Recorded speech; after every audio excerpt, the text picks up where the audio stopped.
Breton Vivian, composer for 1883. Nathan Barr, composer for The Great. Siddhartha Khosla, composer for Only Murders in the Building and This Is Us. And Daniel Pemberton, composer for Welcome to Earth.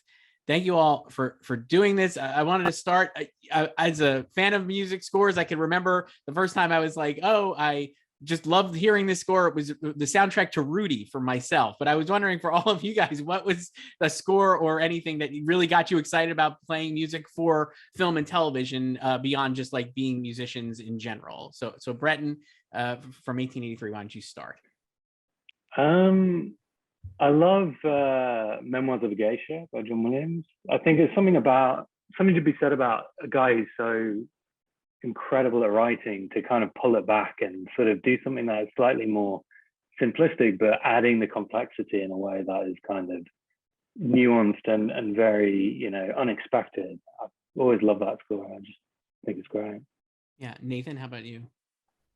A couple, Anton Karas' score to The Third Man. I just love how simple it is, and it's one instrument, the score, and it's got a great tune. And then I grew up in New York, and there was this local station, and whenever you came back from a commercial break, it played this huge sweeping theme that as a kid I didn't know what it was, but it was Gone with the Wind, and that tune is just so awesome and speaks to the real golden age of film scoring. So those were two early ones for me.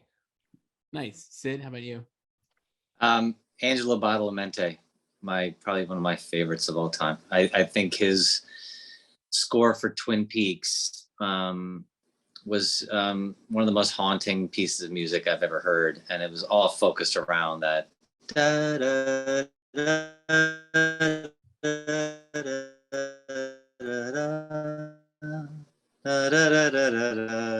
Daniel, why don't you jump in next? How about you? I'm very much on Nathan's tip with The Third Man, which I do think is one of the greatest film scores ever written. And if you're a film composer, you're always like, I'm going to be really clever. I'm going to write a film on one instrument.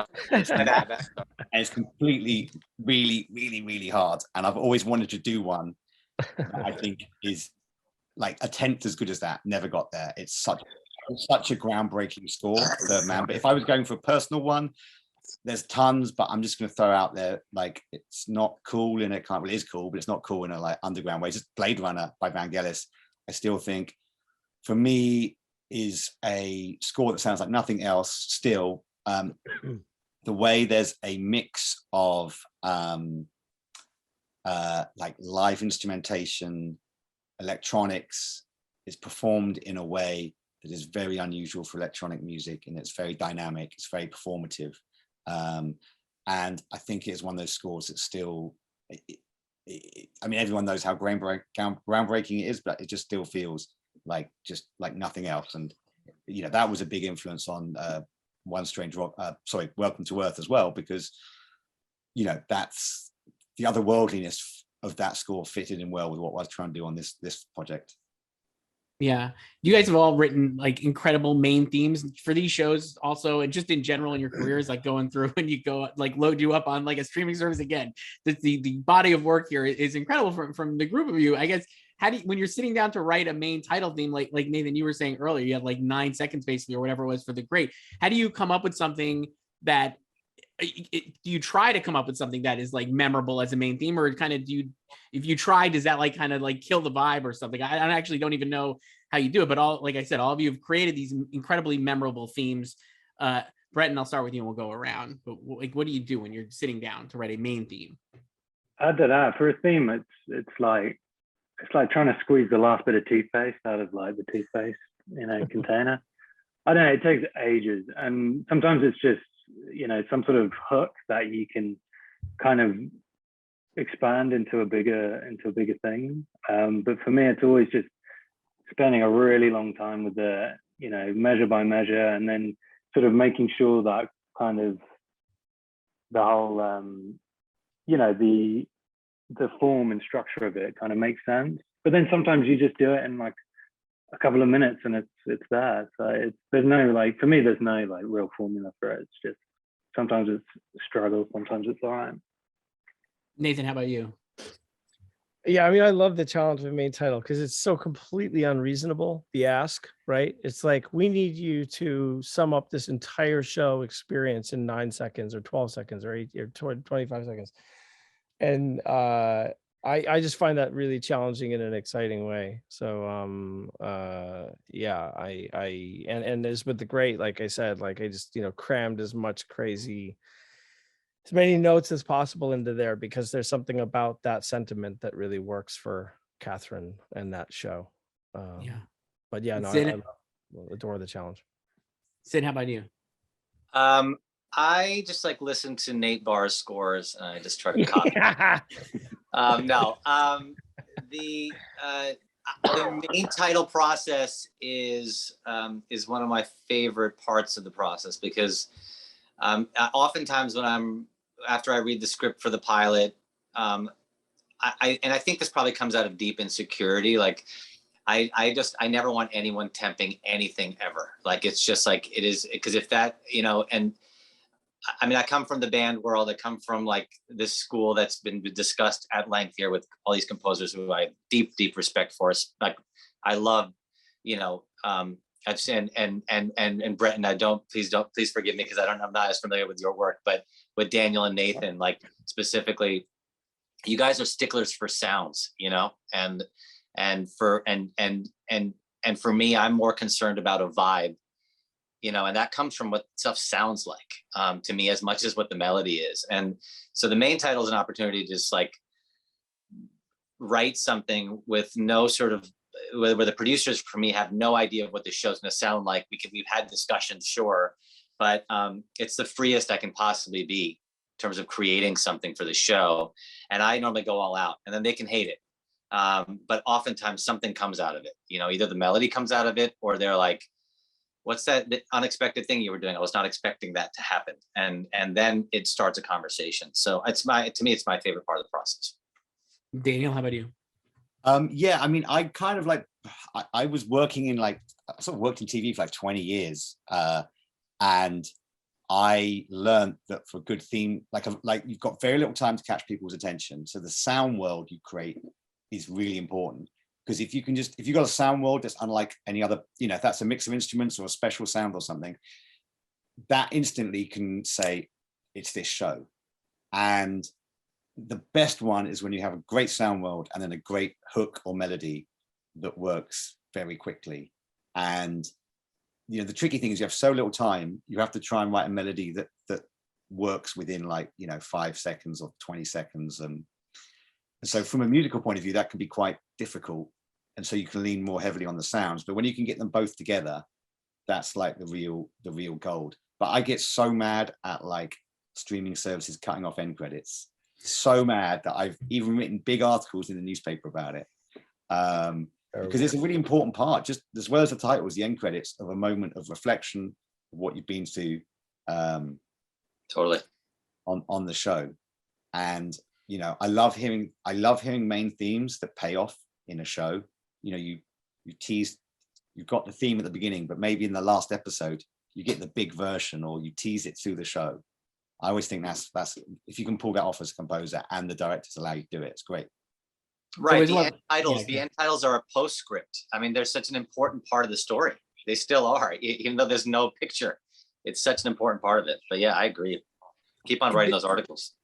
You should, because it reminded me of actually Queen's Gambit. The score for that at the last episode has the incredible main theme at the end, and it's over a big main title thing, and it just is it brings the whole thing together. I mentioned Queen's Gambit because not in competition with any of your shows this year, so it's totally safe. That is a great example, right? Because I totally remember watching that whole series. Netflix does this thing that drives me mad, is you can turn off them turning off the credits, right? But on the last episode of a film or a show, they instantly cut it off. And it's the dumbest thing ever, because all it does is makes me mad at Netflix or mad at Amazon or whatever. And it's as a customer, it's like having a great meal and then someone's spitting on your plate as you finished. You're like, whoa, why have you done that? I might have finished the food because I had one chip left. More than a chip, I don't want to compare it to chip, but yeah, it's kind of, I don't understand why none of the streamers offer a mode for people who care about stuff to turn it on. I get that most people don't care, but like the people who do are kind of like why I do my job. Last one here before we wrap up. That's great. You obviously, I feel like the group of you certainly have like a familiarity and camaraderie with each other, I feel, and all like kind of respecting your work. When you talk to young composers or musicians, like what do you tell them about like doing this for a career? Breton, how about you? And then we could go around here. I don't know. I think for me, it all clicked when I stopped focusing on MIDI and actually started recording stuff myself. Like whether it's me playing guitar or, as a lot of other composers on here talked about, like finding sounds that kind of allows you to, world build within the show. I think that's when it suddenly, things started to fit into place for me. Yeah. Nathan, how about you? Yeah, I mean, just like being unique, like having your own voice as a composer. Like there are a number of composers who make a really good living sounding like, generic film music. But I think like just the excitement of like hearing a truly unique identity to someone who spins it in a way that you've never heard before is exciting and worth everything. Mm-hmm.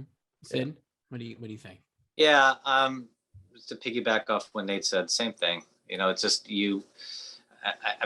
I always tell people, and it comes from my own experience. I come from the band world, and so I was like, I got to, for many years, make records that I wanted to make and didn't care if anybody bought them or not. And it was, and people didn't.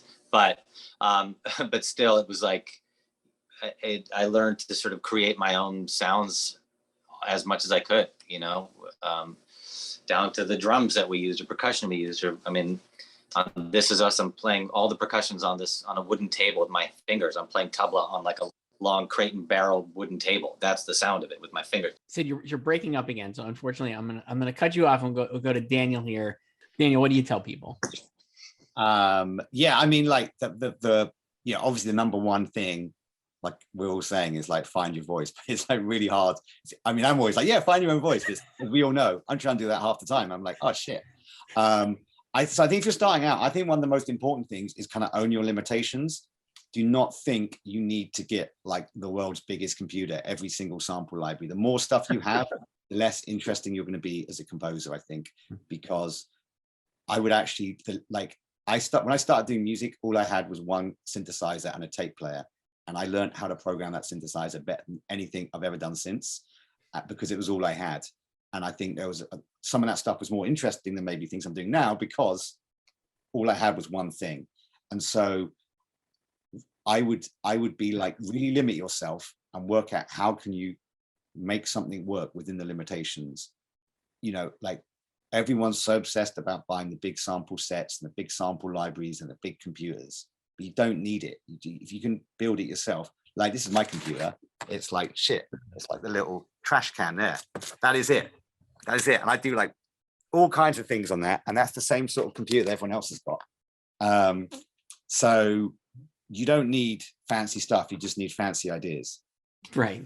Easier said than done, maybe, but for you guys, maybe not, because all of these scores are incredible and all of your work is incredible. Breton Vivian, 1883 on Paramount, plus Nathan Barr, composer for The Great, which is on Hulu, Siddhartha Khosla, Only Murders in the Building on Hulu, and This Is Us on NBC, and Daniel Pemberton, Welcome to Earth, a Nat Geo show you can stream on Disney Plus. And please listen to all your scores as well on Spotify and other streaming platforms. Thank you for doing this. It was great chatting with you about these scores. They're really great. Thanks so much.